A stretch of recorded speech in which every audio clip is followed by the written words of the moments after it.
বাংলাদেশের যে গণতন্ত্রের যে চর্চা এবং অনুশীলন তার একটা প্রাণ ভোমরা, এই প্রাণ ভোমরাকে হাতে টিপে শেখ হাসিনা মৃতপ্রায় কিংবা মেরেই ফেলেছে।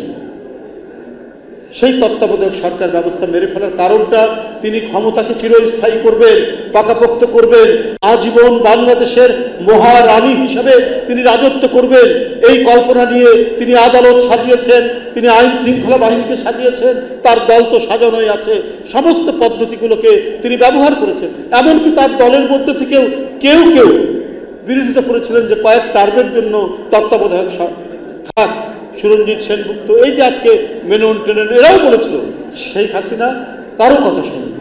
এমনকি একটি তল্পি বাহক একজন প্রধান বিচারক সেও পর্যন্ত বলেছে 2 টার্মের জন্য রাখা যেতে পারে তত্ত্বাবধায়ক।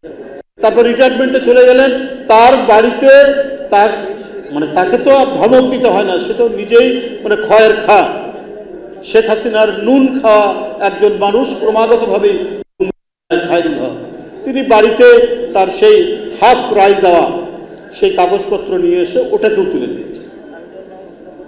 কি করেনি একটা দেশকে নিয়ে, যে কি খামখেয়ালিপনা হয়েছে, কি যাচ্ছে তাই ভাবে দেশকে চালানো হয়েছে।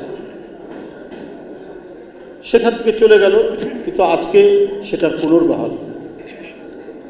গণতন্ত্রের পথ চলার জন্য বাংলাদেশে কেউ যাতে আবার নতুন করে ফ্যাসিস্ট হয়ে না উঠতে পারে, তার জন্য আমি মনে করি আজকের এই রায়টি অত্যন্ত ইতিবাচক এবং আবারও গণতন্ত্রকে প্রাণবন্ত করার জন্য এবং গণতন্ত্রের যে আমি যে প্রাণ ভোমরার কথা বললাম, সেই প্রাণ ভোমরাটা আবারও পুনরুজ্জীবিত হলো আজকের এই রায়ের মধ্যে।